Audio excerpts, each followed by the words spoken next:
Hello and welcome to Cannesversations CES 2026. My name is Mike Richter with Unplugged Collective, and we're having cam-worthy conversations everywhere the industry gathers. I'm here today with Sarah Leinberger from Yoobi. How are you doing? I'm good. It's so good to see you. You too. Thank you so much for joining us today. You're one of my most favorite people. Don't tell the world that. You are my favorite too. I love that. Well, let's have some fun today with some great questions. But first and foremost, please tell everybody at home a little bit about yourself. So I am the head of marketing at Yoobi. We are a purpose-based school supply and stationery company. So every product purchased gives to a student in need.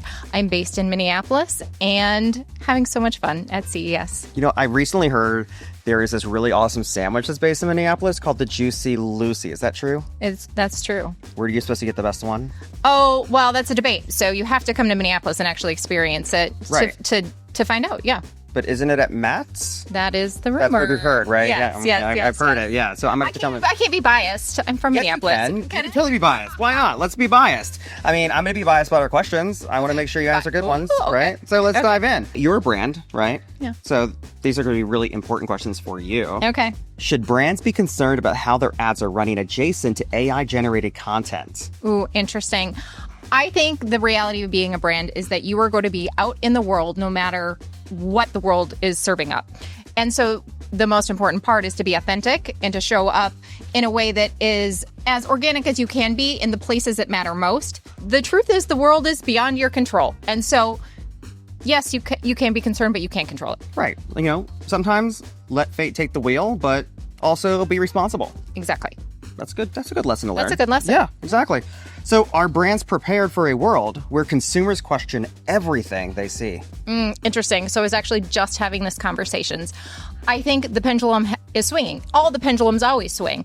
Where brands had full control, then we gave up all of the control and let everything kind of be influencer-led. We're coming back to the middle. And that's what brands need to understand. It needs to be a balance, and that is the world that we will be living in within the next year or so. That's a really interesting lesson. Sometimes it's not about the extremes. It's about the middle, the commonalities, the things that it's not that, and the middle's not boring. The middle is where things flourish. That is where efficiency typically is found. Well, let's get efficient. Now, AI agents, have you played around with them yet? Yes, we actually work with a company and we have created a whole host of agents that I'm super excited about. Amazing. So, you know, they're interacting with a lot of websites out there. They are. A lot of digital experiences at crazy scale, more so than we even can imagine today. Yes. How much do you think we actually understand about that behavior today? And where do you think we're fooling ourselves? Interesting. We were just having some of this conversation. I think we're fooling ourselves in the sophistication of where we're at today. I think at the most simplest term, agents are scraping things that are already out there. They're maybe doing it better, faster, more efficiently, but we aren't at a space yet where there is a lot of new thinking being created. That makes sense. Yeah. Hopefully we can get some new thinking soon. I think so. I think that's the balance, though, of where does AI come in and where do humans continue to always play a role? Right. AI can be incredibly smart. It can be incredibly stupid. And so thankfully, there's humans, and humans are what make AI work. Right. I mean, somebody was saying the other day, right? Creativity is where it all is going to be rooted down to, right? The creativity and the 100%. culture of humanity. Exactly. Yes, you cannot create creativity within AI. Right, exactly. Well, I know we love AI, but we're done with that question. So Done. On to some other ones. Do you know anything about retail media networks? I do. You do. I think I'm pretty sure you do. I do. For a lot of reasons. Yes. Yes. So I think you're really, really going to love this question then. How can we standardize retail media network measurement to end fragmentation and maximize advertiser ROI? Oh, the million-dollar question. I think the truth of the matter is that there'll continue to be each of the unique algorithms at each of the different retailers. I think there's important questions that brands need to understand around what is actually performing and what those algorithms are doing behind the scenes. However, I think void of some massive organization and coming in and trying to standardize, there is nothing in the foreseeable future that will create grand standardization. So the future's grim, but we are entering the year 2026, which is supposed to be a year of like growth and creativity and all things. Year of the horse. Yeah, exactly. Yeah. So maybe somebody's going to take the reins and figure it out? Maybe. Were you shocked about how good and smooth that was? Well, I was going to make a joke, and I was like, I'm not going to make that joke. Gotta be quick on your feet, right?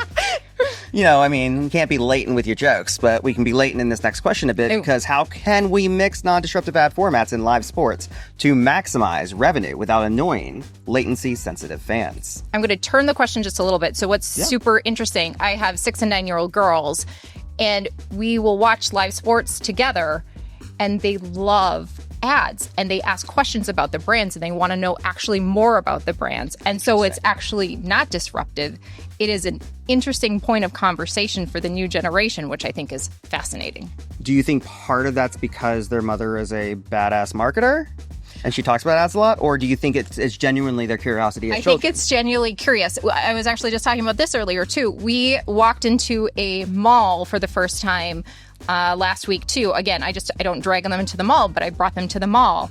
And they freaking loved it. Yeah. It's like what's old is new, right? This whole generation has not been exposed to ads, to malls, to like retail shopping experiences, and they love it. And so it's just interesting to see how things may swing back. I mean, world, don't hate me for this concept, but, should we have a STEM concept, but for ads for children? Ooh. That could be an interesting accelerator. Interesting. Right? Teach kids how to be great marketers. I mean, because marketing is everything. It's not just about making money for other companies. It's also about marketing your own brand. Oh, 100%. And learning the psychology of people. Solving people's problems. Right. It is a science. Yes. And it should be part of STEM in some capacity. That could be interesting. I love it. Maybe that's something you can partner on. I can see your brain firing. I love it. I mean, it's firing a lot, but we're on to some other fun questions. So, with that being said, let's get in some quick rapid fires. Don't think hard, just think fast. Lord. Authentic in-game experience or personalized live sports betting? Which one do you prefer? Live sports betting. Live sports betting it is. Not because maybe because we're in Vegas, right? I think because we're in Vegas. I feel biased right now. It's okay. Yeah. It's okay to feel biased. Voice agents like Alexa or Siri, or vehicle operating systems like Android Auto? The first one. The first one it is. And then in streaming ads, non-disruptive overlays or shoppable pause ads? Shoppable pause ads. That is wild. You know why I'm saying that's wild? Not because everybody has been choosing that one. It's not surprised by it. But 10 years ago, people thought, this would not be a thing. Totally. I thought this would not be a thing. Yes. Now it's the thing. It is a thing. QVC's back, people, in the best way possible. It is. Let's move on. 3 last very important questions. Yes. Predictions. Do you like telling the future? I can try. You can try? Yeah. What's your one prediction for 2026? I think back to this whole concept of what's old is new. So all the conversation, obviously, around AI and blah, blah, blah. And I know everyone is saying that the human component is what's important. I think the human part is almost what's new again. And will be really, really interesting to see, particularly the younger generations, how that influences shopping behavior. I love that. Listen, old is new is one of the best concepts out there. I mean, 50 is the new 20, so why not? Let's keep up with that trend, right? What event do you find most valuable and why? I would say on the grand scale, the Cannes Lion is, of course, amazing. And then I happen to find anything from Unplugged Collective to be an amazing networking experience. I promise we did not plug that. We did not pay her for that plug, but we appreciate that plug so much. Thank you so much. Because it's human-based. Right. I mean, where are you going to be tonight? Yes, here. Right. With you. Doing? Having fun and networking and socializing in a human way. And what's the name of the event? Strangers No More. Strangers No More, people. It's our 5th one. Super exciting. Now, last but not least. Yes. Be honest about this one. You cannot lie. What is your Vegas guilty pleasure? The penny slots. Okay. How much have you won at a penny slot before? Like $10, which felt like $10 is amazing, right? Oh my God. In the middle of the night, when everything feels glum, you win $10 and you're like, hell yeah, right? Yes.